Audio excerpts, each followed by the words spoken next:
हमारे इस खास एपिसोड में हमारे साथ जुड़ रहे दिनेश कुमार जी। बहुत बहुत स्वागत है दिनेश सर, आपको हमारे पॉडकास्ट।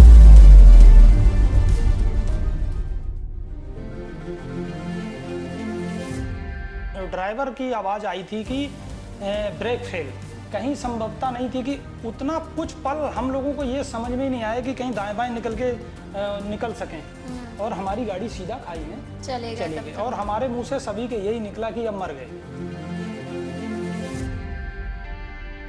तो उन्होंने वहाँ हमारी 2 गाड़ियाँ आगे चल रही थी, 2 पीछे चल रही थी, तो वो लोग सीधा नदी में रेस्क्यू के लिए हमारे पास चले गए। फिर स्टेट गवर्नमेंट और आर्मी, बीएसएफ, वो जितने भी ड्यूटी में लगे थे सारे लोग वहाँ रेस्क्यू करने के लिए पहुँचे।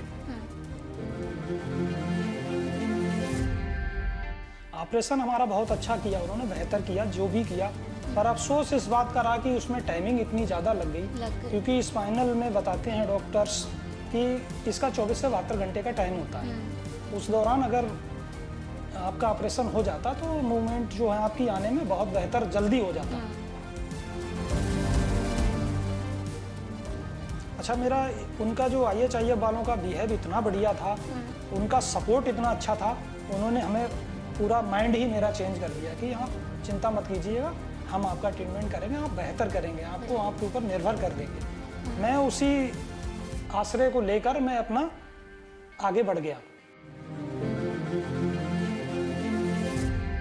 तो मैं तो यही सभी लोगों के लिए यही बोलूँगा कि जैसे अगर किसी के साथ कोई हादसा होता है तो सबसे पहले तो जो आसपास के लोग होते हैं उसको, उस विक्टिम को वहाँ से उठा के इस टाइप से उसको स्टेबल करके हॉस्पिटल तक पहुँचाया जाए और बढ़िया से बढ़िया उसका तुरंत ट्रीटमेंट चलाया जाए, ना कि उसको देरी की जाए। आपको क्या लगता है कि कहाँ पे सरकार चूक रहा है, मतलब कहाँ पे कमियाँ रह जाते हैं? मैम, चूक तो है मैम, क्योंकि चूक इसलिए है मैम क्योंकि सरकार जो है कागजों में तो उतार देती है पर उसको धरातल पे नहीं ला पाती है। जिंदगी जीने का सबको अधिकार है, हमें किसी की जिंदगी छीनने का अधिकार नहीं। अगर हम किसी को जिंदगी दे नहीं सकते तो हम किसी का लेना भी नहीं चाहिए।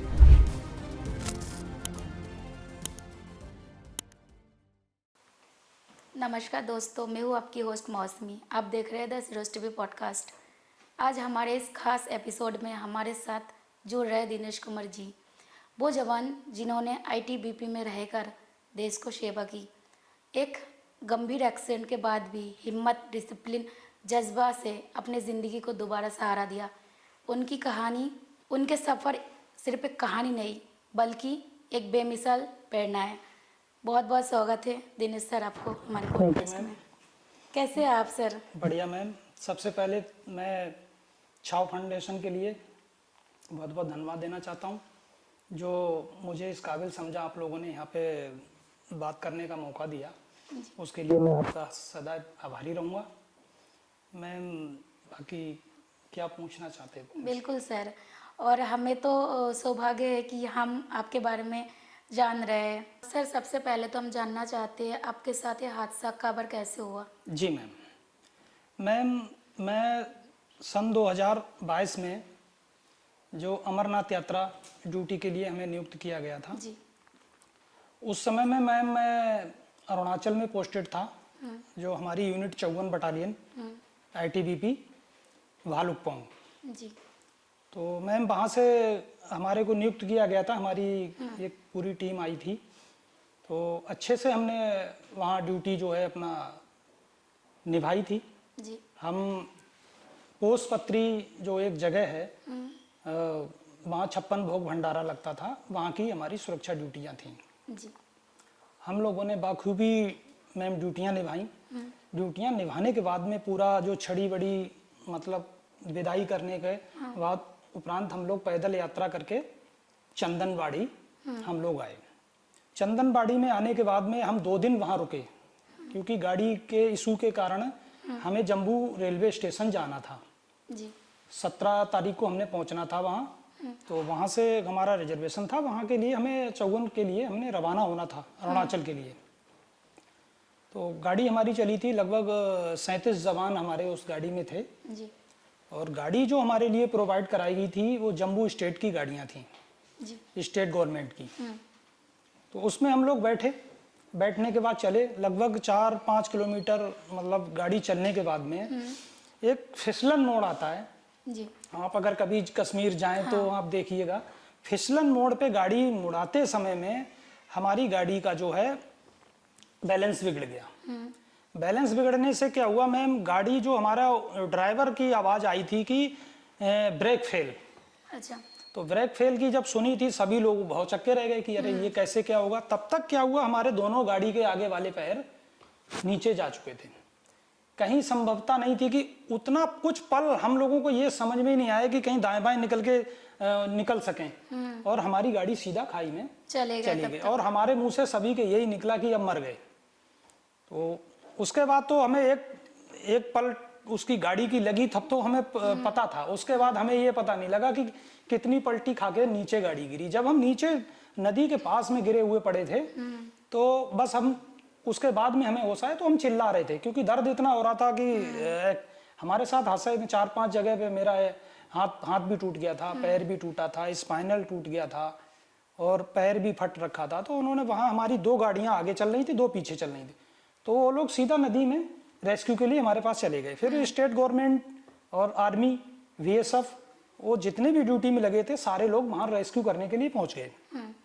उन्होंने हमारे लिए श्रीनगर में आर्मी हॉस्पिटल था, तो उसमें हमारे को वहाँ ले जाके ट्रीटमेंट के लिए रख दिया।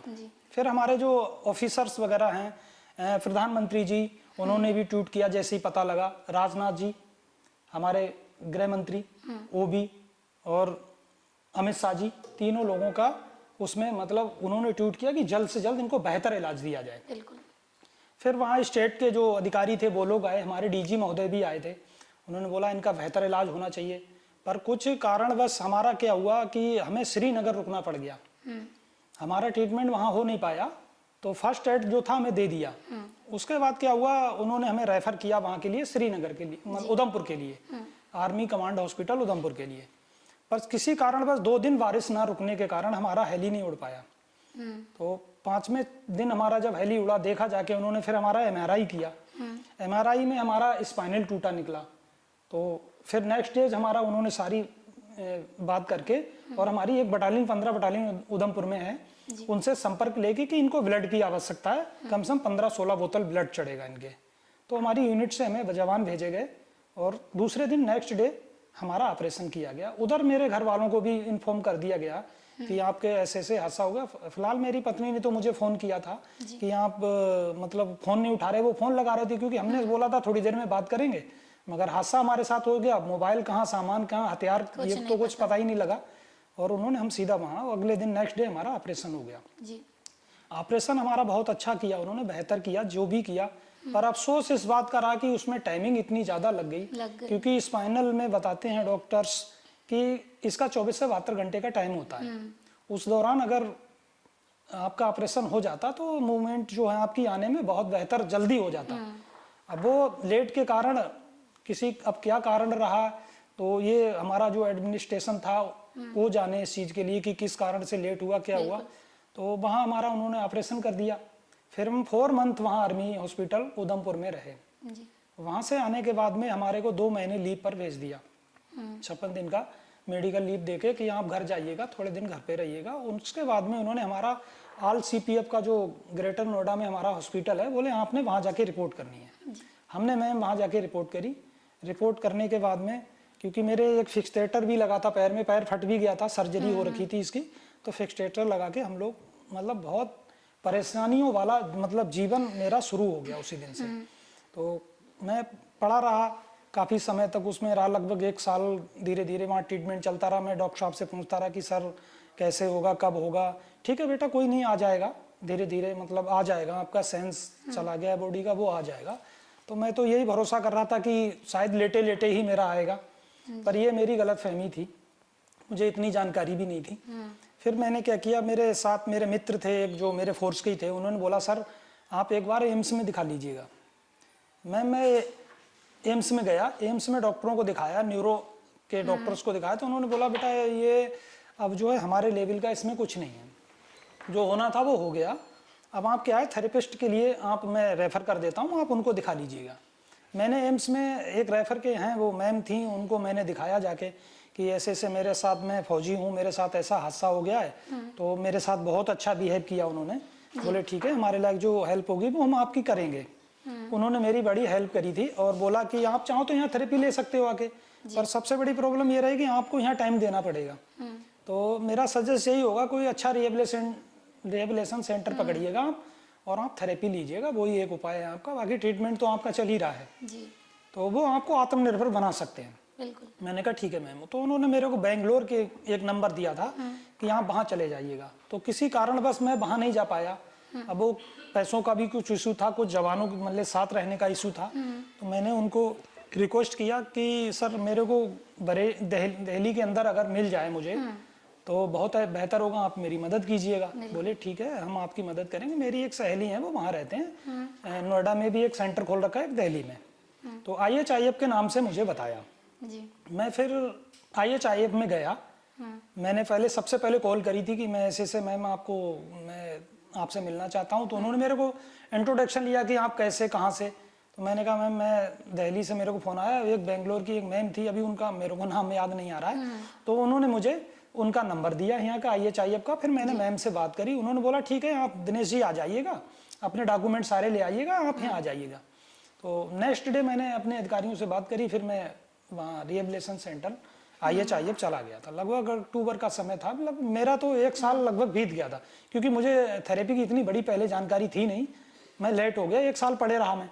फिर जब मैं गया, उन्होंने मुझे किया था, जब थेरेपी में मैं गया था मैम, तो उस समय में मैं गाड़ी में लेट के ही जाता था, लेट के जाना लेट के आना, क्योंकि मेरा स्पाइनल जो टूटा हुआ था तो उस वजह से मैं बैठ नहीं पाता था ज़्यादा समय। तो लगभग मैंने 2-3 महीने लेट के ही गया था। फिर मेरा उन्होंने ट्रीटमेंट शुरू किया, थेरेपी वगैरह लेना शुरू की, जो भी उनके हिसाब की थी। और मुझे बहुत अच्छा लगा रिहेबिलिटेशन सेंटर, क्योंकि मैंने सोचा यहाँ मेरा कुछ हो सकता है। बिल्कुल। फिर मैंने अपना कंटिन्यू वहाँ लेना शुरू कर दिया। अच्छा, मेरा उनका जो IHIF वालों का बिहेव इतना बढ़िया था, उनका सपोर्ट इतना अच्छा था, उन्होंने हमें पूरा माइंड ही मेरा चेंज कर दिया कि आप चिंता मत कीजिएगा, हम आपका ट्रीटमेंट करेंगे, आप बेहतर करेंगे, आपको आपके ऊपर निर्भर कर देंगे। मैं उसी आश्रय को लेकर मैं अपना आगे बढ़ गया और मैं कंटिन्यू अपना थेरेपी लेना शुरू कर दिया और आज आपके सामने हूँ, बिल्कुल। जो मैं पहले से बहुत बेहतर हूँ। आपने अभी जिक्र किया कि जो जी। शुरू में आप गए थे तो आप लेट के जाते थे, लेट के जाते थे। बट अभी आप मेरे सामने बैठे हैं और यस बात कर रहे हैं। तो तकरीबन मैं काम अपने आप ही करता हूँ। सपोर्ट की मुझे ज़रूरत पड़ती है, जैसे खड़ा कराना है वगैरह वगैरह, तो किसी चीज़ को कैलीपर लगा के उसको भी मैं चल लेता हूँ। तो इतना बेहतर मेरा मतलब हुआ है। और आने वाले समय में मैं यही है कि मुझे पूरा कॉन्फिडेंस है कि मैं अपने आप में ठीक हो जाऊँगा। उतना नहीं, मगर इतना तो हो जाऊँगा कि अपने चलने लायक, ये मुझे पूरा पूर्ण दृढ़ निश्चय है मेरा। बिल्कुल, क्योंकि वो अपने अंदर जज्बा ठीक होने का, और आपने कभी गिव अप नहीं किया। एक तो मैं पहला तो मैं मान लो फोर्स से हूँ, फौजी आदमी हूँ, तो कॉन्फिडेंस इसलिए थोड़ा मेरा लेवल अच्छा रहा, क्योंकि हमारी ट्रेनिंग सिखलाई हमें ऐसी दी जाती है कि उसमें आलस तो बिल्कुल चलता ही नहीं है। तो वो सहारा लेके मेरे को थोड़ा सपोर्ट ये भी रहा कि मैं अपने मैंने पहले तो ये समय मेरा ऐसा आया, मैंने सोचा पता नहीं जिंदगी तो मेरी बेकार हो गई। बिल्कुल। अब कहाँ ड्यूटी कर रहा था, आज मैं खुद दूसरे के ऊपर निर्भर हो गया। कई एक बार मरने का भी सोचा था, मगर ना, फिर मेरे को लोगों ने समझाया नहीं, आपसे भी बहुत वैसे लोग पड़े हुए हैं, तो आप ऐसा कुछ नहीं, आप जीवन जियो। तो मुझे IHIF ने मुझे जीना सिखा दिया मैम। तो उनकी सपोर्ट मुझे बहुत अच्छी रही। आज भी मैं उनसे थेरेपी लेता हूँ मैम। और बीच बीच में आपसे भी, आप वहाँ गए तो आपसे भी रूबरू हुआ था मैं 1-2 बार, पर अच्छी तरीके से मैं आप लोगों को जानता नहीं था, पर यह है कि आप लोगों को देखा था। जी।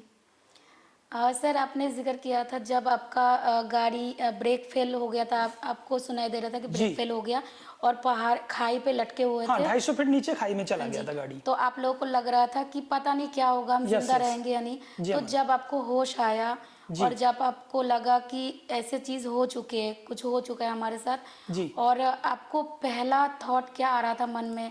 दर्द हो रहा था और डर लग रहा था, या आप जिंदा बच गए इसके शुक्रगुजार थे कि कम से कम जिंदा बच गए? ऐसा था एक्चुअली में, जब हम गिरे थे तो बाकी तो कुछ नहीं हमें सूझ रहा था, क्योंकि सारे लोग इधर उधर पड़े हुए थे जी। कोई इधर से चिल्ला रहा था, कोई उधर से चिल्ला रहा था। तो मेन मोटो यही था हमारा कि हमें दर्द बहुत हो रहा था। हम ये चिल्ला रहे थे कि बस हमें कोई उठाए, जी। क्योंकि हम बैठो पोजीशन में पड़े हुए थे और हाथ को हम कोशिश कर रहे थे उठाने की, तो पर ये हाथ जो है टूट के लटक रखा था। पैर की उठाने की कोशिश की, वो भी नहीं उठ पा रहा, क्योंकि ये भी पैर टूट के ऐसे मुड़ गया था पीछे के लिए। और हम ऐसी पोजीशन में पड़े थे, बस यही चल रहा था कि हमें बस बचाओ, बिल्कुल। बचाओ, हमारे को जल्दी से जल्दी रेस्क्यू करो। मुझे बिल्कुल मतलब सांस लेने में प्रॉब्लम आ रही थी कि काश मैं, पता नहीं मैं जिंदा रह भी पाऊंगा नहीं भी। तो उतना मुझे होश था कि मुझे जल्द से जल्द उन्होंने रेस्क्यू किया। रेस्क्यू करने के बाद मेरे को स्टेबल करने के बाद सीधा मुझे हेली में, 2 जवान मेरे साथ गए थे, तो दोनों हम डाला था मुझे, उन्होंने श्रीनगर के लिए हेली उड़ाया। उसमें मैं यही रास्ते में भी चलते चलते यही बोल रहा था कि सर प्लीज जब मेरे को जल्दी से जल्दी ले चलो, मुझे बहुत दर्द हो रहा है, मुझे बहुत दर्द हो रहा है। फिर उन्होंने मुझे शायद 1 घंटे कुछ गाड़ी चलने के बाद हेली, ये सबका हेली था, और उससे मुझे श्रीनगर में उतारा। उसके बाद उन्होंने मेरा जो भी है अपना जो फर्स्ट एड होता है वो उन्होंने मेरा किया। उसके बाद इंजेक्शन वगैरह जो भी उन्होंने दिया होगा, कि मुझे फिर थोड़ा दर्द में राहत मिला। पर वही हमारे साथ यही मतलब यही था कि क्या से क्या होगा, एकदम भौचक्का से रह गए कि अब ये हमारे साथ क्या हो गया।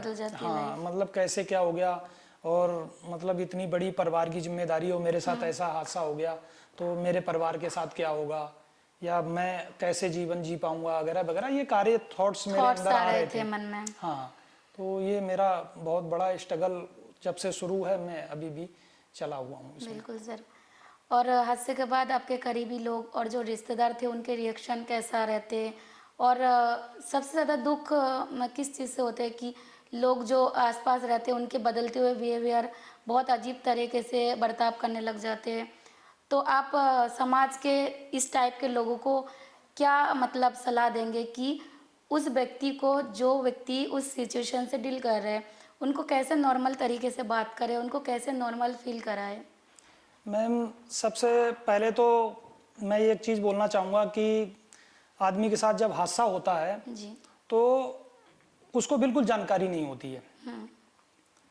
तो मैं तो यही सभी लोगों के लिए यही बोलूँगा कि जैसे अगर किसी के साथ कोई हादसा होता है तो सबसे पहले तो जो आसपास के लोग होते हैं उसको, उस विक्टिम को वहाँ से उठा के इस टाइप से उसको स्टेबल करके हॉस्पिटल तक पहुँचाया जाए, और बढ़िया से बढ़िया उसका तुरंत ट्रीटमेंट चलाया जाए, ना कि उसको देरी की जाए। क्योंकि मेरे केस में ऐसा हुआ है, मुझे रेस्क्यू तो कर दिया गया मगर मुझे वहाँ ले जाके डाल दिया गया। उसके बाद मेरा ट्रीटमेंट अगर काश उसी दिन होता या उसके नेक्स्ट डे अगर हो जाता तो शायद आज मेरा और बेहतर होता। तो ये मेरे लिए भी अफसोस का है और जीवन भर मुझे ये अफसोस रहेगा। पर मैं ये चाहता हूँ कि जो आने वाले समय में जिन लोगों के साथ अगर कोई हादसा हो तो उनके लिए जागरूकता बहुत जरूरी है। तो अगर जागरूकता हो जाएगी तो काश वो जिस सिचुएशन में जा रखे थे, मैं जिस सिचुएशन में चला गया था कि शायद बेहतर वो ना जा पाए। तो मैं तो यही चाहूँगा कि, और बिहेवियर की तो मैम ये बात है, जब आदमी इस स्थिति में आता है तो धीरे धीरे सभी पीछा छोड़ देते हैं। बिल्कुल। चाहे फोर्स हुआ, चाहे परिवार हुआ, चाहे पड़ोस वाला हुआ, तो हर एक यही सोचता है अरे ये तो ऐसे ही है, ये किसी काम का नहीं रहा है। मगर हमारा जो दृढ़ निश्चय इतना होता है कि हम चाहें तो कुछ भी कर सकते हैं।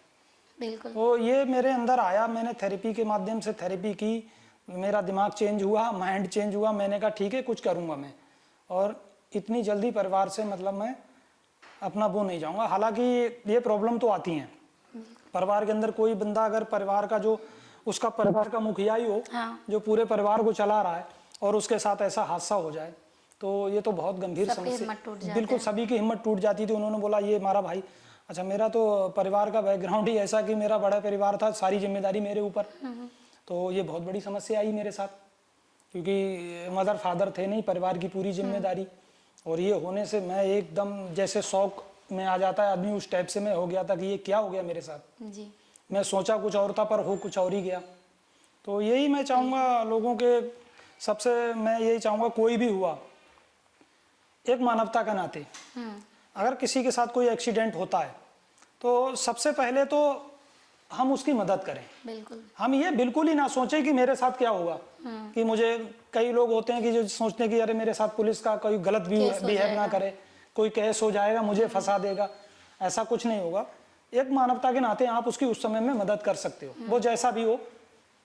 पैसे से नहीं कर सकते तो आप शारीरिक रूप से उसको उठा के स्टेबल करके किसी हॉस्पिटल में आके एडमिट कर दीजिएगा, तो मानवता के नाते आपका मतलब उसमें ये है कि किसी अगर एक जिंदगी बच जाएगी तो आप उससे अच्छा आपके लिए कुछ फील करने का होगा ही नहीं कि मैंने किसी की मदद की और वो बन जा वो हो जाएगा, बचेगा।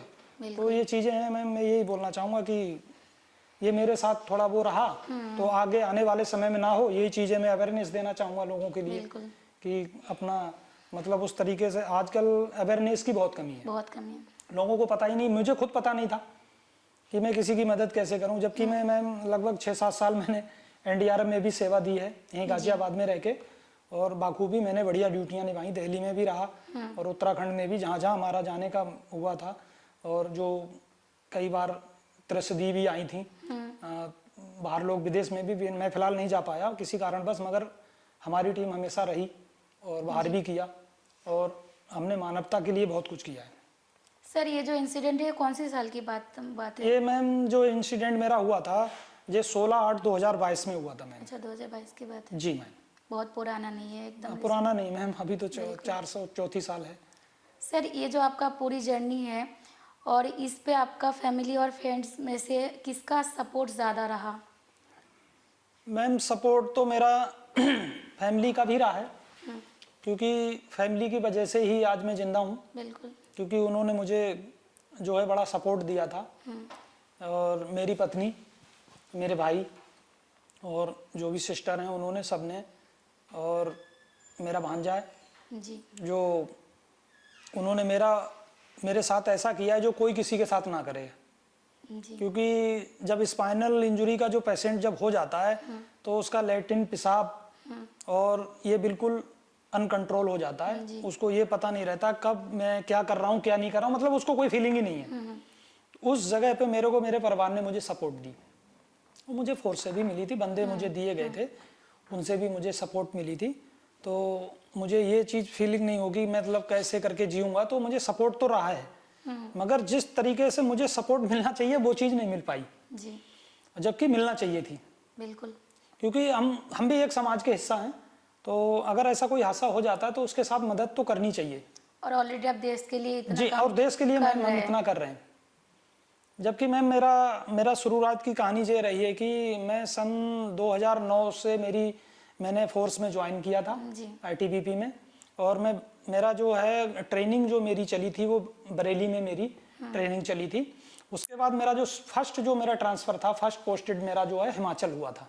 जी, हिमाचल जो कुल्लू आपने सुना हो, हाँ। तो हमारी 2nd बटालियन थी, वहाँ मैं रहा, और वहाँ मैंने क्या लाहौल स्पीति जो पोस्टें थी हमारी चाइना बॉर्डर से सटी हुई, वहाँ पे मैंने ड्यूटियाँ कर रखी, जो कि लगभग -24-25 तक मतलब चला जाता, 40 तक भी चला जाता सीजन में, और 17-18 हज़ार की हाइट पे मतलब हमने ड्यूटियाँ वहाँ से बाखूबी बढ़िया तरीके से करके आ रखे हैं। क्योंकि वहाँ में ऑक्सीजन की बहुत कमी है जी, बंदा एक कदम भी अगर ऊपर को बढ़ाएगा तो समझ लो सांस उसकी ऐसे फूलती है कि बहुत, और काफ़ी बर्फ में 10-10, 5-5 फीट बर्फ अंदर घुस जाना, एसआरपी LRP, मतलब काफ़ी स्ट्रगल वाली ड्यूटी हमने करी है।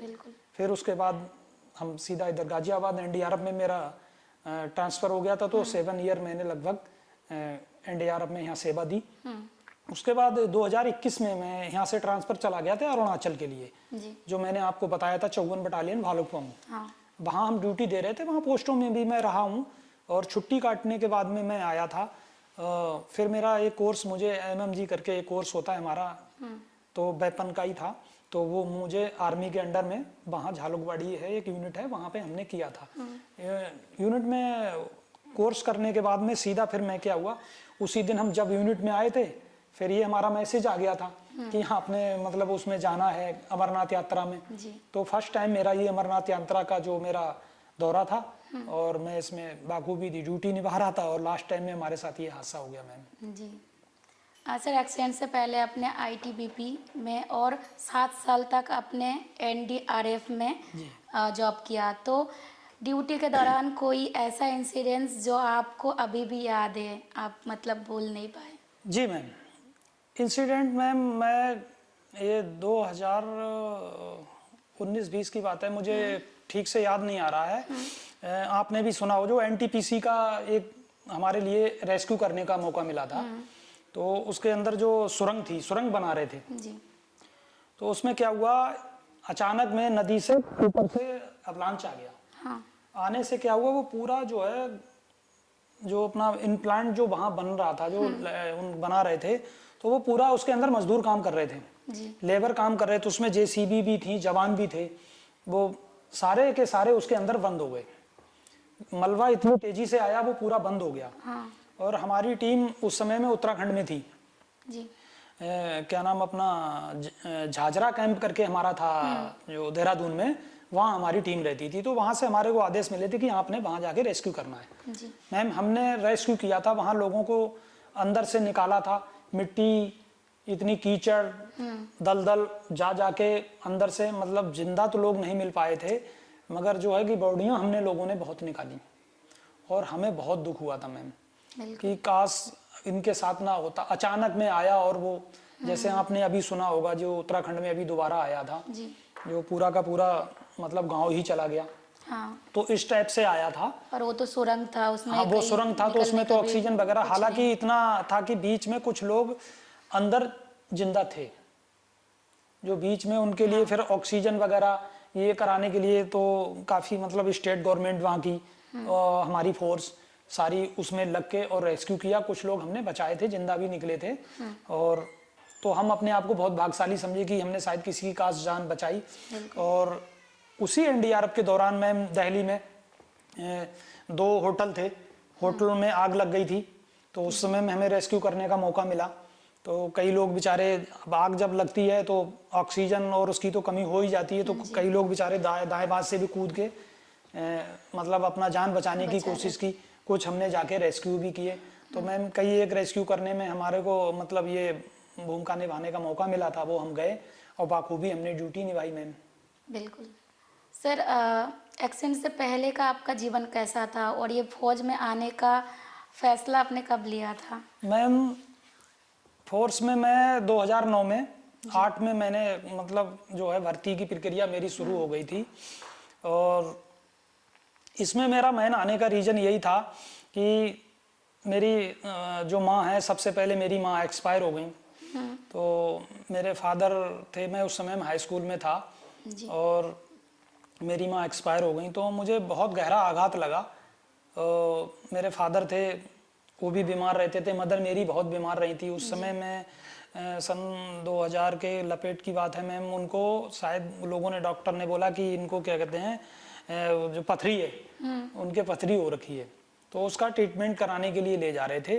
तो हम छोटे छोटे थे, हम इतना जानकारी याद है मुझे कि हमारे मेहमान वगैरह आए थे, परिवार के मामा वगैरह, उन्होंने बोला कि ऐसी सी बात है। तो वहाँ ब्लड की बात चली थी कि ब्लड देना पड़ेगा, इनका ऑपरेशन होगा। तो उसमें इतना अवेयरनेस नहीं था कि ब्लड देने को लोग डरते थे कि अरे काश अगर मैं ब्लड दे दूंगा पता नहीं मेरे साथ क्या हो जाएगा, जबकि मैंने 15-16 बार मैंने खुद ब्लड दे रखा है। तो अब उस समय हम छोटे छोटे थे, तो फिर हमारी जो माँ है बच नहीं पाई, क्योंकि ऑपरेशन हम करा नहीं पाए, वो घर लाके उन्होंने डाल दिया। और उससे मुझे काफ़ी मतलब दुख हुआ कि काश अगर हम बड़े होते तो शायद हम ब्लड दे देते, तो काश हमारी माँ बच जाती। तो ये अफसोस रहा हमें। उसके बाद फादर हमारे थे, फादर भी एक्सपायर हो गए। भाई की शादी से पहले ही दावतें देने का सिलसिला चल रहा था, तो गर्मियों का समय था और फादर को शुगर की थोड़ी प्रॉब्लम थी, तो ट्रीटमेंट उनका चल ही रहा था। उनको अचानक से नक्की में खून आया, और खून आने से क्या हुआ, वो कोमा में चले गए। फिर हमने हॉस्पिटल में एडमिट कराया। तो उस दौरान हमारे, बाकी तो कोई हमारी नौकरी थी नहीं, खेती किसानी वाले आदमी थे। तो हमने कुछ ज़मीन थी वो बेची और उनका ट्रीटमेंट कराया। हाल फिलहाल अफसोस इस बात का रहा कि वो ट्रीटमेंट कराने के बावजूद भी वो बचे नहीं जी। क्योंकि वो कोमा से बाहर आए नहीं। फिर डॉक्टर ने बोला कि अब इनका कुछ नहीं हो सकता, तो हम घर ले आए। घर लाए, दूसरे दिन ही वो एक्सपायर हो गए। मैं पढ़ाई कर रहा था, तो मेरी पढ़ाई में भी बहुत बाधा आई, क्योंकि परिवार की जिम्मेदारी मेरे ऊपर आ गई। बिल्कुल। तो मैंने सोचा क्या करूं मैं। तो फिर ये मैं पढ़ाई तो कर ही रहा था, उस समय में ग्रेजुएशन ही कर रहा था। तो मैंने कहा ठीक है, मैंने उस समय में लॉ का भी एंट्रेंस चलता था, तो वो भी दिया, और बीएड का भी मैंने लखनऊ में जाके एक पेपर दे के आया। तो उसी दौरान ये मैं आईटीबीपी की भर्ती निकली थी। मैंने इसमें जो है अपना भर्ती देखा और भर्ती में मेरा सिलेक्शन हो गया। तो परिवार की जिम्मेदारी होने के कारण मैं इस आईटीबीपी में आ गया कि मुझे चलो जीविका मिल गई, परिवार को मैं अपना कर लूँगा। मेरी बहुत स्ट्रगल रही है मैम शुरू से ही कि खेती बाड़ी का कुछ कर रहे हैं, बचता तो इतना है नहीं, तो मैंने सोचा चलो ठीक है, मुझे रोज़गार मिल गया तो परिवार को मैंने पाला। उसमें क्या हुआ, मेरा एक बड़ी सिस्टर थी, वो मेरे पिताजी ने शादी कर दी। एक भाई की उस समय में उस दौरान हुआ कि मुझे बड़ा अफसोस है कि मेरे भाई की शादी लग गई थी और बारात जाने वाली थी, उसी टाइम में मेरे फादर को ऐसा हो गया, तो मैं अपने खुद सगे भाई की शादी में भी नहीं जा पाया क्योंकि मुझे अपने फादर के साथ हॉस्पिटल में रहना पड़ा, हॉस्पिटल में रहना हुआ। तो उसके बाद में मैं सारी जिम्मेदारी मेरे ऊपर आ गई। फिर मैं छोटे, मेरे से सारे भाई बहन छोटे छोटे थे, फिर मैं उनकी शादियां वगैरह मैंने धीरे धीरे अपना करी थी। मतलब कुल मिला के मेरा स्ट्रगल बहुत ज़्यादा रहा मैम। बिल्कुल। कि मैं ये सोचता था कि मैं ये शौक फैशन ये अगर वगैरह मैं पूरा करूँगा, वो मैं कभी नहीं कर पाया क्योंकि परिवार की जिम्मेदारी इस तरीके से आ गई। तो फिर मैंने ITBP ज्वाइन करके मैं ITBP से मतलब अपना आज मुझे लगभग 17 साल हो गया जॉब करते हुए, और मेरे साथ अभी ये हादसा हो गया 2-2.5 साल से मेरे को ज़्यादा हो गया, मुझे अपना ट्रीटमेंट ले रहा हूँ जी। ये है मेरा स्ट्रगल, इस तरीके से रहा है मैम। बिल्कुल सर, जो लोग जन्म से डिसेबल होते हैं कहीं ना कहीं उनको अपनी डिसेबिलिटी को एक्सेप्ट करना इतना मुश्किल नहीं है, और आपने एक लंबा टाइम तक नॉर्मल लाइफ जिया है और एक्सीडेंट के बाद आप डिसेबिलिटी फेस कर रहे हैं। कहीं ना कहीं जब आपको पता चला, डॉक्टर ने बताया कि आप डिसेबल हो चुके हो, तो उस डिसेबिलिटी को एक्सेप्ट करना बहुत मुश्किल रहा आपके लिए। जी मैम। जी मैम, अब वही है कि चलो जो बचपन से मतलब होता है तो हमारे अंदर सबसे पहली बात ये होती है कि हमें इतनी जानकारी नहीं होती। बचपन का जो आदमी डिसेबल होता है तो वो धीरे धीरे कहीं ना कहीं अपने आप को एक्सेप्ट कर लेता है। जी। मगर अगर कोई चलता फिरता आदमी जो मतलब ड्यूटी दे रहा है, और मेरा ऐसा नहीं कि मेरा समाज के प्रति भी बहुत अच्छा रवैया रहा है, मेरे गांव में भी व्यवहार मेरा बहुत अच्छा रहा है क्योंकि मैंने लोगों के साथ कभी इस तरीके से बिहेव नहीं किया किसी के साथ कि जो मुझे कोई ये बोले कि ये बहुत वैसा आदमी है। तो बिहेव भी मेरा बहुत अच्छा रहा है। और फिर मेरे साथ ये हादसा हो गया, इससे मैं बहुत ज़्यादा टूट गया था कि मैं चलता फिर एक्सेप्ट करना, अब एक्सेप्ट तो अब कब तो कर ही लिया है। पर यही कहा कि मुझे जानकारी नहीं थी, अवेयरनेस नहीं था। मैं जैसे भी है अपना आप को मतलब अपना जीवन जी रहा हूँ जी। और कोशिश कर रहा हूँ कि मैं मतलब बेहतर हूँ। और मैं तो यही समाज के लिए मैसेज देना चाहूँगा, मैं अपने आप के लिए भी, कि मैं भी अपने आप को ये भाग्यशाली समझूंगा कि मैं किसी की मदद कर सकूँ। इतने में भी अगर जो मेरे प्रति हो सके मैं वो मदद करने के लिए हमेशा तैयार हूँ। मुझे सबसे बड़ी समस्या ये, कोई डिसेबल पर्सन अगर मुझे मिले और मुझे उसका कोई मौका मिले कि मैं कुछ नहीं कर सकता तो इतना तो बता ही सकता हूँ कि फलानी जगह ऐसा रिहैब है, आप वहाँ चले जाओ, वहाँ अपना ये ट्रीटमेंट कर लो जो आप यहाँ पड़े। अभी भी मैम गांव में क्षेत्रों में अभी भी ऐसा है कि बहुत से लोग हमारे इतने हैं जो उनको जानकारी ही नहीं है, सुविधाएं नहीं मिल पाती हैं। सरकार जो सुविधाएं दे रही है उसका भी पता नहीं लगता है, और हमने जीवन कैसे जीना वो भी पता नहीं लग पाता है। तो ये चीज़ें हम कर सकें, क्योंकि मुझे इस चीज़ की जानकारी, जो चीज़ मैंने झेला है तो वो मैं आके लोगों के सामने जाहिर भी कर सकता हूँ कि भाई जो ये इस स्थिति में जो आदमी आता है तो उसकी जो है जो दिनचर्या है ना उसका वो बहुत स्ट्रगल भरा होता है, बहुत ज़्यादा। उसको सबसे बड़ी तो यही रहता है कि मैं अपने शरीर को कैसे मैनेज करके रखूं, क्योंकि ज़्यादा बेड पेशेंट जब हो जाता है तो वो उसको उठने बैठने में उसको प्रॉब्लम तो है। एक इंसान चाहिए। हाँ, एक इंसान हमेशा चाहिए, वो दूसरे के ऊपर आत्मनिर्भर नहीं रहता है, वो दूसरे के ऊपर निर्भर रह जाता है। तो ये हम लोगों के साथ सबसे बड़ी समस्या है, क्योंकि हम हमेशा यही देखते हैं, क्योंकि अगर मैं यहाँ पे लेटा हूँ चारपाई पे और मेरे पास में अगर बंदा ना हो तो मैं उसको ताकूंगा चार तरफ कि शायद कोई आ जाए मेरी मदद करे। तो क्योंकि हम खुद उठ के तो जा नहीं सकते, तो आप बेहतर आप समझ सकते हो कि उसके दिल पे उस समय में क्या बीतता होगा कि जो चलता फिरता आदमी उसके साथ ऐसा हो जाए। तो मैं तो यही चाहूँगा कि समाज में भी बहुत अच्छे लोग हैं, और जैसे आपने भी अभी अपना एक फाउंडेशन खोल रखा है तो आपके लिए भी बहुत बहुत धन्यवाद, क्योंकि आप लोगों ने इस चीज़ को सोचा। और जो आए दिन अपना स्पाइनल के तो हो ही रहे हैं मैम, जो अपना जो अटैक वाले जो हैं, अपना जो एसिड अटैक वाले हैं, ये भी बहुत हुए हैं। हालांकि नहीं लोगों को करना चाहिए, क्योंकि ज़िंदगी जीने का सबको अधिकार है, हमें किसी की ज़िंदगी छीनने का अधिकार नहीं है। अगर हम किसी को ज़िंदगी दे नहीं सकते तो हम किसी का लेना भी नहीं चाहिए। मगर कुछ लोग ऐसे हैं जो हमारे समाज के अंदर जो ऐसे तत्व हैं जो किसी की नहीं समझ पाते हैं और लोगों के साथ जो ऐसा हादसा करते हैं, तो वो नहीं करना चाहिए। अवेयरनेस फैलानी चाहिए कि भाई इससे कुछ मिलेगा नहीं, किसी का जीवन आपका, अगर कोई मान लो किसी प्रकार की कोई बात है, आप उससे रूबरू होकर बात करो, मगर जो ये कदम आप उठाते हुए नहीं उठाना चाहिए। इस चीज़ के लिए मैं आपके स्टूडियो में बैठ के बोलूँगा कि लोगों को कुछ मानवता के नाते ये चीज़ सोचना चाहिए, इतना अवेयरनेस अपने अंदर फैलाना चाहिए कि जब हम किसी को खिला नहीं सकते तो हम उसका ही रोटी छीनने का हमारे को कोई अधिकार नहीं है। मगर लोग फिर भी ऐसी ऐसी सोच के लोग पड़े हैं जो कर रहे हैं। मगर पहले से मैम बेहतर है कि लोगों में अवेयरनेस आई है, थोड़ा जागरूकता आई है, ये चीज़ें कम हुई हैं अब। बिल्कुल सर, आपने अभी जिक्र किया था कि सरकार में बहुत सारे स्कीम तो लाते हैं जी बट वो स्कीम उस इंसान तक नहीं पहुंचते जो डिसेबल पर्सन है। जैसे कि उनको रोजमर्रा लाइफ में बहुत सारे चैलेंजेस बहुत फेस जी, करना जी, जी, पड़ता है। कोई एक इंसान चाहिए उनके मदद के लिए, Yes, ma'am. उनके एक्सरसाइज वगैरह, उनके डेली रूटीन है, उनके मेडिसिन है, और कहीं ना कहीं स्कीम तो कागज में है, कागज में बट उन तक नहीं पहुंच नहीं पाते पहुंचती हैं। है। तो ऐसा आप क्या सरकार, आपको क्या लगता है कि कहाँ पे सरकार चूक रहा है, मतलब कहाँ पे कमियां रह जाते हैं? मैम चूक तो है मैम, क्योंकि चूक इसलिए है मैम क्योंकि सरकार जो है कागजों में तो उतार देती है पर उसको धरातल पे नहीं ला पाती है। धरातल पे मैम ऐसे है, जैसे मान लो अभी नोएडा हैं आप, तो नोएडा में मतलब शिक्षित लोग हैं तो जानकार हैं, एक दूसरे को बता के आदमी आ भी जाएगा।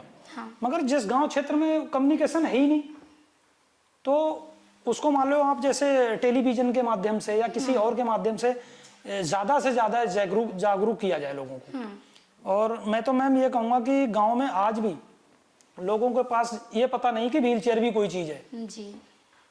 तो अब उनको पता ही नहीं, वो बिस्तर पे पड़े रहते हैं। परिवार वालों ने उठा के बिठा लिया, यहाँ से लाए चारपाई से उठा के इधर डाल दिया, इधर से लाके अंदर रख दिया। बिस्तर पे लेटे लेटे और ज्यादा है, मतलब वो अपने अंदर फिर वो और हीन भावना करता है।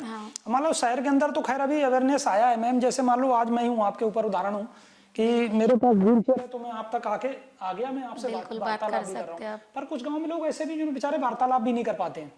तो मैं सरकार से यही कहूँगा कि मतलब इतने चैरिटेबल सेंटर खोले जाते हैं, उनको मदद करे सरकार, और वहाँ अच्छी बेहतर उनकी जो है थेरेपी है, जो भी है वो मेडिकल व्यवस्था हो गई, रहने की, खाने की अगर व्यवस्था उन लोगों को हो जाए जो जिनके पास पैसा ही नहीं है इलाज कराने का। कुछ तो इसी अभाव में मर जाते हैं, चारपाई पे 4-6 साल जो भी बीत के चारपाई पे काट के चार से मतलब वहाँ अपने चले जाते हैं, मगर उनको सुविधाएं नहीं मिल पाती हैं। तो सबसे बेहतर है कि आप गाँव स्तर से ही आप अगर शुरुआत करेंगे तो ये बहुत बेहतर रहेगा। बिल्कुल, और सरकार को इसमें मदद करनी चाहिए, और कहीं वो अभी नहीं हो पा रहा है। फैमिली पे डिपेंड जब होते हैं ना इंसान, तो अंदर से जीने का इच्छा भी खत्म हो जाता है मैम कि कब तक हम इन पे डिपेंड होंगे। वो मैम फिर थोड़े दिन के बाद वो अपने ऊपर भार समझने लगता है कि मैं शायद अपने परिवार के ऊपर बोझ हूँ, क्योंकि ये चीज ऐसी है कि इसमें मतलब अकेला तो कुछ कर नहीं सकता।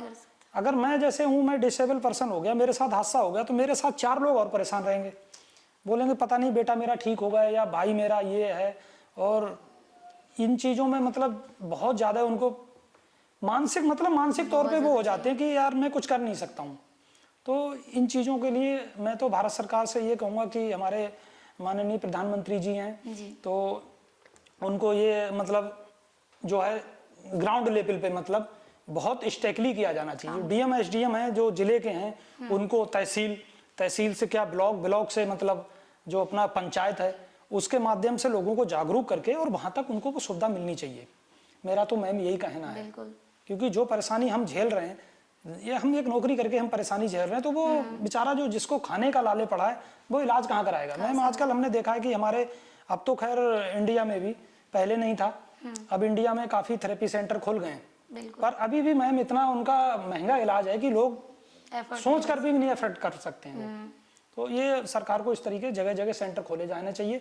उनको अवेयरनेस है, जैसे व्हील चेयर वगैरह हैं आजकल दी जा रही हैं, मगर धरातल पे अभी भी नहीं उतर पा रही लोगों को। बिल्कुल, जो जागरूक हैं वो तो ले रहे हैं, मगर कई लोग हैं जो उनको बेचारों को पता ही नहीं है, तो उनको पता होना बहुत जरूरी है। सर डिसेबल पर्सन के लिए पेंशन का भी स्कीम है जी, बट मैं खुद एक डिसेबल पर्सन हूँ, और जब मैंने अपना डिसेबिलिटी कार्ड के लिए अप्लाई किया तो 3 साल मुझे लग गया।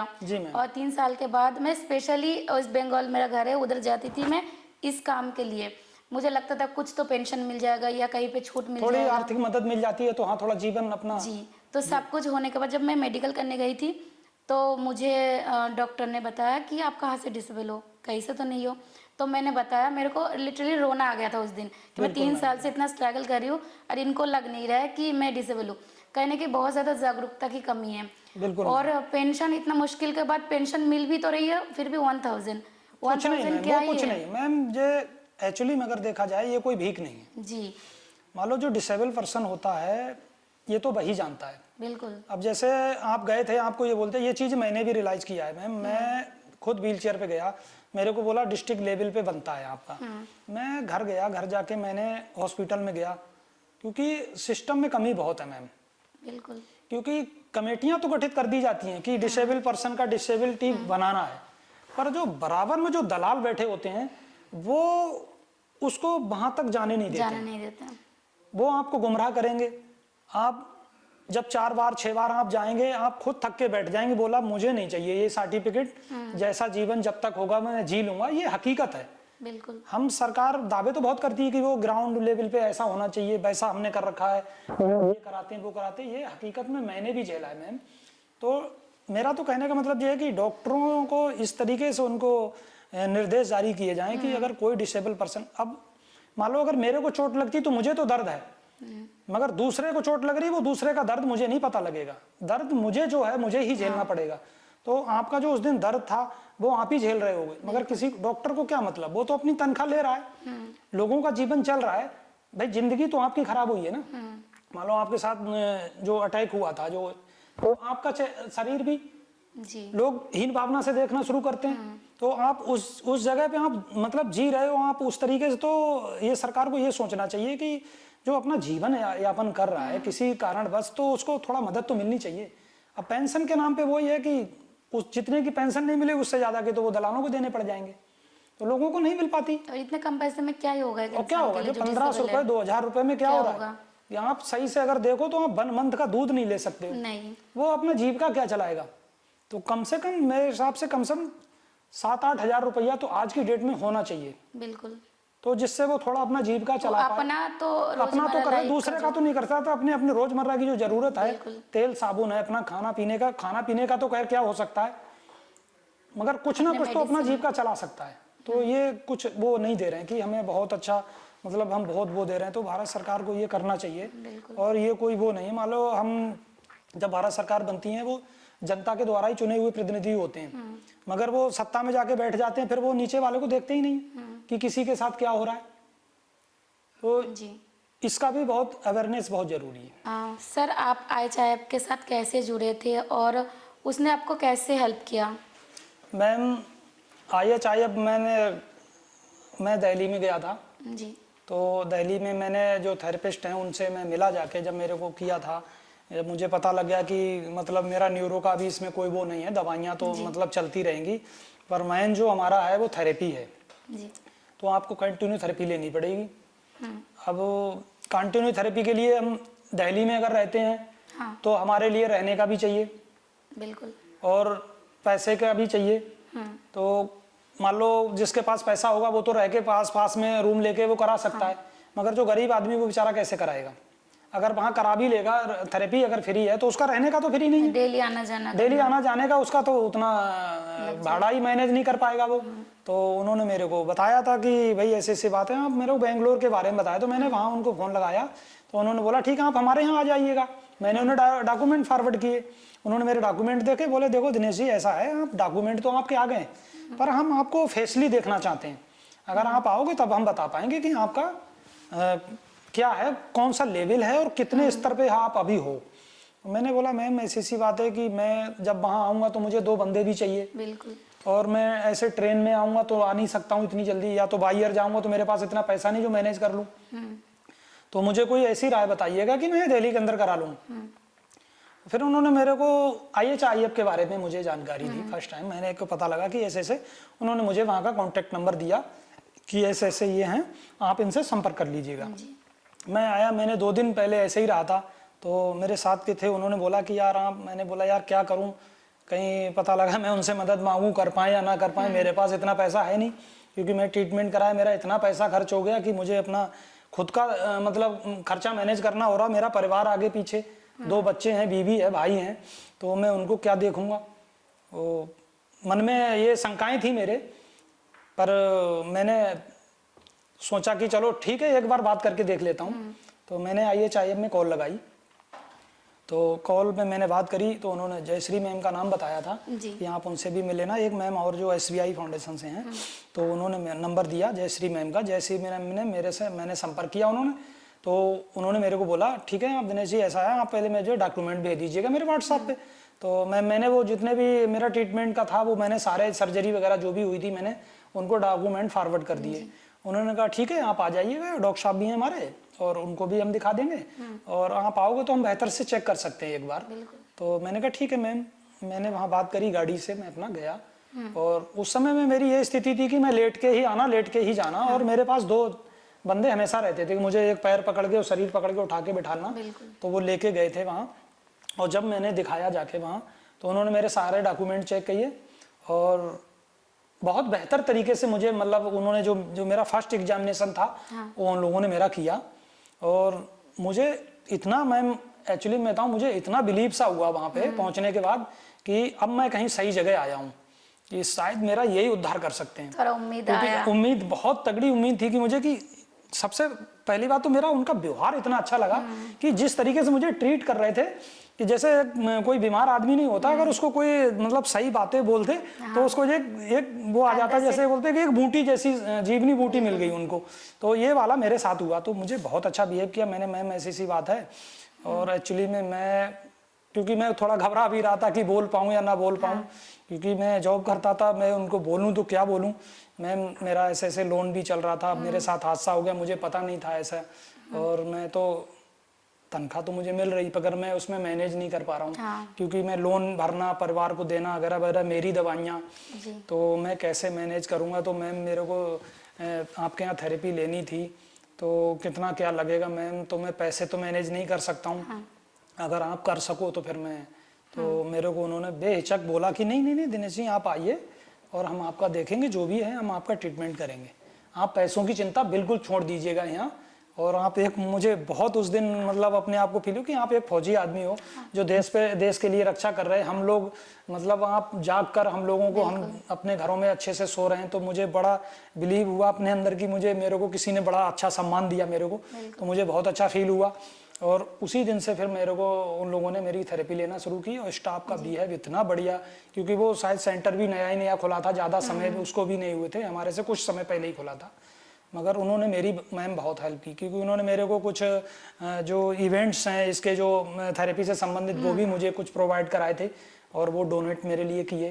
तो मेरे को एक तरीके से मेरा मतलब ज़िंदगी की दूसरी शुरुआत मेरी अच्छे से शुरू हो गई थी, बिल्कुल, कि मैं अब जीवन को थोड़ा अपना सुचारू रूप से, और उन्होंने मुझे कॉन्फिडेंस दिया कि आप दिनेश जी चिंता मत कीजिएगा, आप ठीक हो जाओगे, और धीरे धीरे इसमें समय लगे, आप पेशेंस रखना पड़ेगा, पर आप बहुत बेहतर हो जाओगे, आप अपने ऊपर निर्भर हो जाओगे। तो मैं IHIF का बहुत बहुत धन्यवाद अभी भी करना चाहूँगा, और मैं तो लोगों के लिए भी बोलूँगा कि मेरे जो भी नॉलेज में आता है, मैंने कई लोग मेरे को मिले थे, मैंने उनको भी बोला है, और स्टाफ का बिहेव इतना अच्छा है कि अगर आदमी कोई भी सही, अगर मेरे नाम से भी वहाँ चला जाता है तो वो पूरी मदद करते हैं उनकी, जो उनका लो से लो कॉस्ट में लेके और उनको मतलब ट्रीटमेंट देने की कोशिश करते हैं।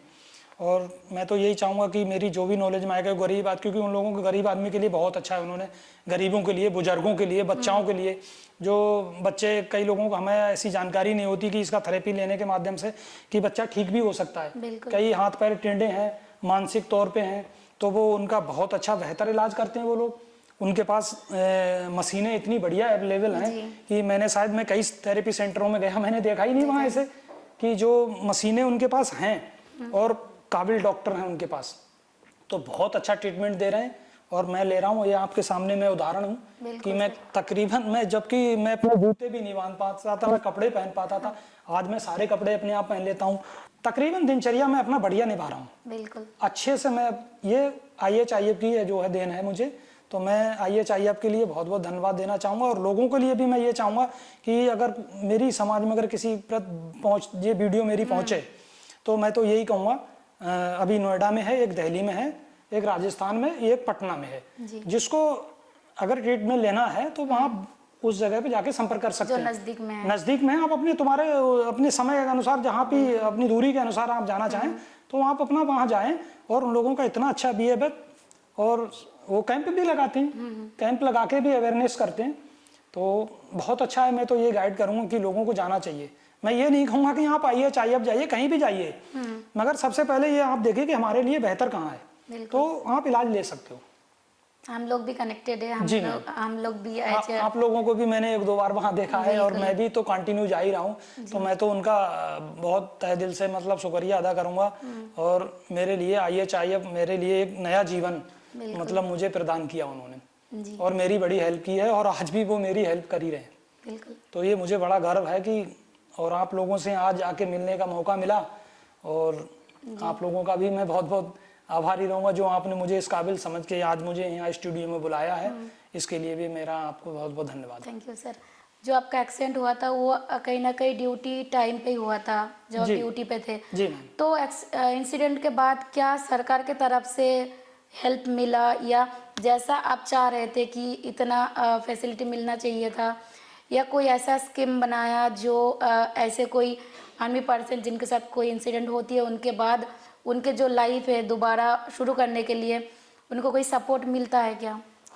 मैम मैं तो यही कहूँगा कि सपोर्ट का तो ये है, मान लो अब मैं एक फोर्स में भर्ती होके चला गया, तो ये जवाबदारी भारत सरकार की होती है जी। जिस यूनिट में हमें उनका ये होता है कि मान लो ये मेरे साथ मतलब बहुत बुरा हुआ।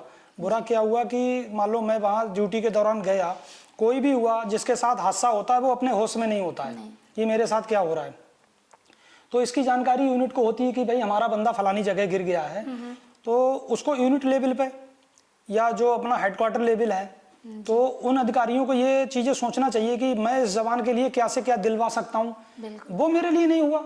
अगर आपने कुछ थोड़ा बहुत दे भी दिया तो उससे मेरा कोई उद्धार नहीं हुआ, मेरी तो जिंदगी खराब हो गई ना। मैंने इस फौज के लिए मतलब अपना पूरा जीवन न्यौछावर कर दिया, और यदि अगर मेरे साथ ऐसा हादसा होने के बाद अगर मेरे को सपोर्ट ना मिले तो मैं किस मानसिक स्थिति में जा सकता हूँ एक नौकरी करने के बाद, जबकि मेरे को सपोर्ट नहीं मिली। जो सपोर्ट मेरे को मेरी यूनिट ने करना था, जो मेरी फोर्स ने करना था, वो मेरे चाहिए कर रहा है। बिल्कुल। जबकि उनको करना चाहिए कि अगर कोई बंदा ऐसा डिसेबल पर्सन हो जाता है तो ये जवाबदारी भारत सरकार की होना चाहिए, वो सरकारी खर्चे में कराना चाहिए, सारा उनको अपने वहन करना चाहिए, मेरी परिवार की भी मदद करनी चाहिए, सपोर्ट करनी चाहिए। मगर वो वहाँ पे क्या होता है कि ये हो जाता है कि हम आपको तनख्वाह दे रहे हैं। अरे तनख्वाह दे रहे, कोई एहसान थोड़ी कर रहे हो आप। एक तो मेरा जीवन इस ड्यूटी के दौरान पूरा बेकार हो गया, फिजिकली आप ट्रॉमा में चले गए, हम चले गए, और आप मेरे को इतना सपोर्ट नहीं मिली, जबकि मेरे को आप सपोर्ट दिलवा सकते थे। पैसे मुझे स्टेट गवर्नमेंट से भी वहाँ दिलवा सकते थे, जम्मू स्टेट से दिलवा सकते थे, अपना केंद्र से दिलवा सकते थे, मेरी राज्य सरकार से मुझे आर्थिक मदद दिलवा सकते थे, मगर कोई नहीं। कागज भी बड़ा है, वो भी बोला आप अपने आप ही देख लो।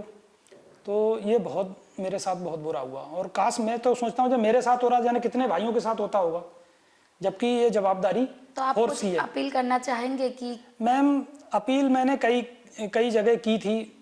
अब ये वो ही होता कि कागजों में सब बढ़ा देते हैं, मतलब हर आदमी अपने अंदर पर्दा डालना चाहता है कि इसका ये मैटर दबा रहे तो बढ़िया है, उछ लेना।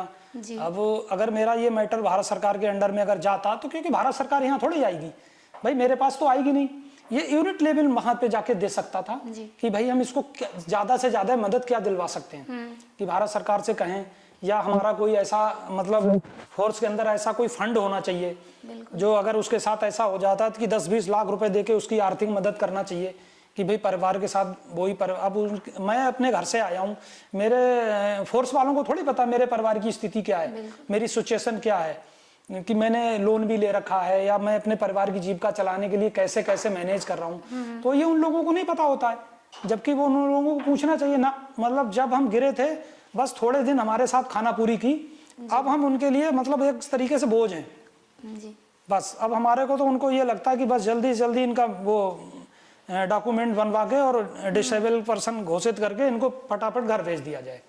मतलब जबकि ये होना नहीं चाहिए। नौकरी के दौरान रह के उसके साथ जो भी सपोर्ट हो सकती है वो करना चाहिए भारत सरकार को, और वो फोर्स को करना चाहिए, वो नहीं करते हैं। जबकि मैंने एक बार मैंने सुना था जो अपने आमिर खान जी ने एक बार दिया था, शायद अक्षय कुमार जी ने भी बोला था कि मतलब ये लोग हमारे जो ऐसे हो जाते हैं जो सेना में भर्ती हैं और वो लोगों के साथ अगर कोई हादसा हो जाता है तो उसके लिए उन्होंने शायद फंड खोला था कि ऐसे ऐसे हम लोगों की मदद करेंगे, तो मान लो हम नहीं कर सकते तो आप उस माध्यम से उनको भी दे सकते थे। उनको ना दे सके तो भारत सरकार में एक ऐसा मतलब सामूहिक तौर पे एक ऐसा लेटर भेजा जाना चाहिए गृह मंत्रालय को या जो भी हम जिसके अंडर में आते हैं कि भाई इनकी आर्थिक मदद के लिए हमारे लिए अलग से फंड दिया जाए, जो हमारा जवान कोई अगर इस तरीके से जख्मी होता तो उसको हम आर्थिक सहायता दे सके तुरंत, मगर वो नहीं मिल पाती। बिल्कुल। ऊपर से जब हम डिसेबल हो जाते हैं तो मुझे बड़ा दुख के साथ कहना पड़ रहा है, वो अपनी खाना पूरी करते हैं, उन्हें इतना मुश्किल हो जाता है कि बंदा देना भी, जवान जो सेवा के लिए देने के लिए भी उनको बहुत दिक्कत होती। अपने घर से लेके आ जाओ, अब एक तो बंदा उसके परिवार का मतलब माँ का है बेटा जी, और बीवी का पति और बच्चे का बाप, वो बेकार हो गया। मगर वहां पे ये कहा जाता है बजाय सहारा देने की वो तुम अपने घर से लेके आ जाओ किसी को, आपको हम ये फलाना एक बंदा दे देंगे, बाकी आपके घर वाले देंगे। अब घर वाले वो किस स्थिति में रह रहे हैं, कहाँ रह रहे हैं, किस परिवार में रह रहे हैं, अगर वो अपना परिवार छोड़ के आते तो उनका परिवार पूरा बर्बाद हो जाएगा। वो उसी में लगा रहेगा, ना तो अपने बच्चों को पढ़ा पाएगा वो, और ना उनके साथ कोई अच्छे संस्कार दे पाएगा। क्योंकि जो इंसान मतलब अपने जो माँ है अपने बच्चे के साथ रहेगी, जितना बेहतर वो उसको सिखलाई दे सकती है वो कोई दूसरा नहीं दे सकता है। लोगों को मजबूर किया जाता है कि तो आप अपने परिवार से लेके आओ।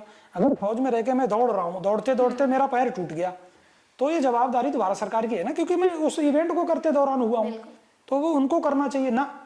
वो थोड़े दिनों तक आपका करेंगे, उसके बाद फिर कागजों में ही हो जाता, फिर उनको बोझ लगने लगता कि अब यार ये इसको सबसे जल्दी यही रहता कि फटाफट इसको भेज दो घर। तो ये नहीं होना चाहिए, बिल्कुल। इसका मुझे बहुत अफसोस है। कहने के उस इंसान के साथ साथ उनके फैमिली भी सारे शक में चले जाते हैं। जो मैम आप खुद नहीं समझ सकते हो, जिसके परिवार का सदस्य जो कमाने वाला वो ही है और उसके साथ ये हादसा हो गया है और उसको कोई सपोर्ट ना मिले और ऊपर से उसको ये बोल दिया जाए कि अब तुम मतलब अपना परिवार वाले हैं उनको बुलाओ वो देखें, तो परिवार का क्या हाल होगा। बिल्कुल सर। पर हम कई बार ये भी सोचते हैं कि चलो हम कोर्ट में जाएंगे तो कोर्ट में भी तो वही बैठे हुए हैं, पहले हमें इतना पैसा चाहिए लगाने के लिए, उसके बाद वो हमारी सुने।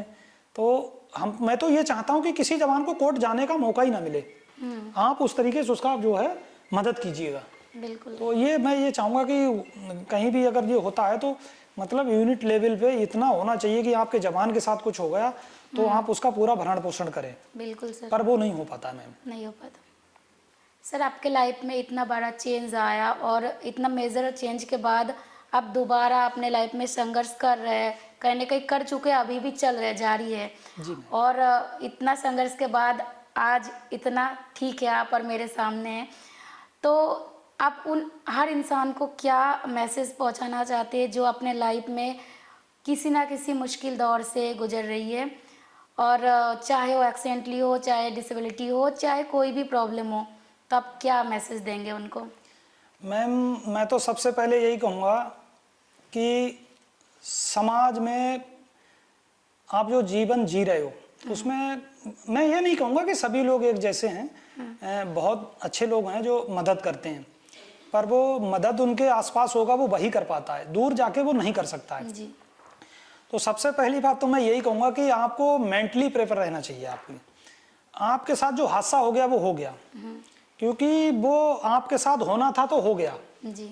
मगर होने के बाद में अगर हम आगे लाइफ को बढ़ने की कोशिश करें तो बहुत बेहतर है।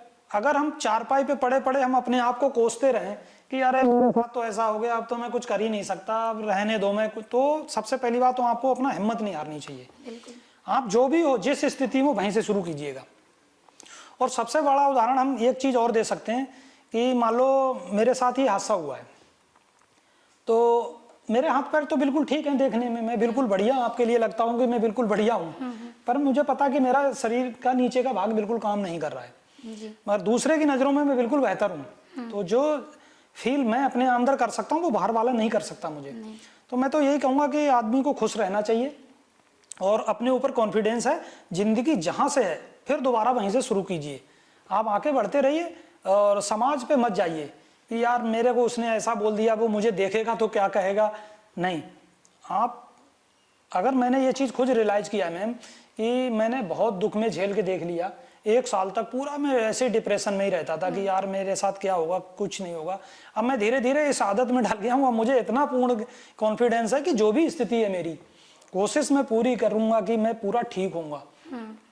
अगर मैं किसी कारणवश नहीं, तो मैं अपनी जीवन तो जी रहा हूँ। मैं अपने जो मेरा परिवार है, अगर मैं खुश रहूंगा तो मेरा परिवार आगे के लिए खुश रहेगा, नहीं तो वो भी डिप्रेशन में रहेगा कि मेरे पति के साथ या मेरे वो बेटे या फादर किसी के साथ ऐसा हो गया तो मैं तो हूं ही हूं डिसेबल, मगर मेरा परिवार मानसिक डिसेबल हो जाएगा। तो उनके सामने मैं तो यही कहूंगा कि सभी को अपना जो भी है बीमारी के साथ लड़ो और आगे बढ़ो। उसमें आप अफसोस में मत जियो। अगर आप अफसोस में जियोगे तो आपका जीवन बहुत कठिन होने वाला है। अगर आपको उसको चेंज करके जियोगे, अपने से दूसरे को देखे कि काश आज मैं ऐसे पड़ा हूँ, मैं दूसरे को देखूंगा अरे वो तो मेरे से बिल्कुल उठ ही नहीं पा रहा, तो उससे तो कई गुना बेहतर हूँ, तो मैं आराम से जी सकता हूँ। और लोगों को मैं यही मैसेज देना चाहूंगा कि आप चिंता छोड़ो, आगे वाले मैंने क्या करना उसको बारे में सोचो और आगे बढ़ते रहो। लाइफ जीने के लिए बहुत है और ये बहुत मतलब हम बहुत सौभाग्यशाली हैं कि जो हमें मनुष्य जन्म मिला है। मगर लोगों ने ईर्षा, दोष और लोगों के प्रति जाने क्या क्या नफरत भर रखी है, इसे जीवन में यहाँ ही रह जाएगा, कुछ हमारे साथ जाने वाला नहीं है।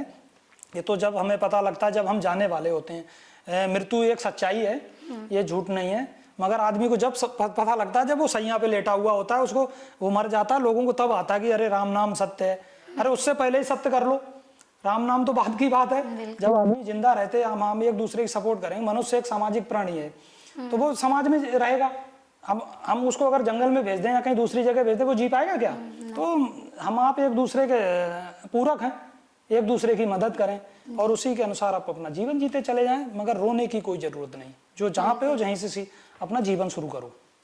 सर कहने का एक चीज हमने सब एक्सेप्ट कर लिया, जो भी कोई मुश्किल से मतलब लड़ रहा है। जी ma'am, the end is the beginning. जी जी जो आपने बोला, बिल्कुल मैम, हमने ये एक्सेप्ट कर लिया है कि जो भी हम शुरुआत अब यहीं से करेंगे। बिल्कुल सर, बहुत अच्छा लगा आपसे बात करके और बहुत कुछ पता चला मुझे नई चीज़, और बहुत ज़्यादा मेरे लिए तो बहुत मोटिवेशनल रहा ये जो टॉक है। और मैं आशा करती हूँ जो भी ऑडियंस हमें सुन रही है उनको भी बहुत ज़्यादा अच्छा लगा और बहुत मोटिवेट हुए वो भी। बहुत बहुत धन्यवाद आपका जो आपने इस काबिल समझा। Thank you ma'am.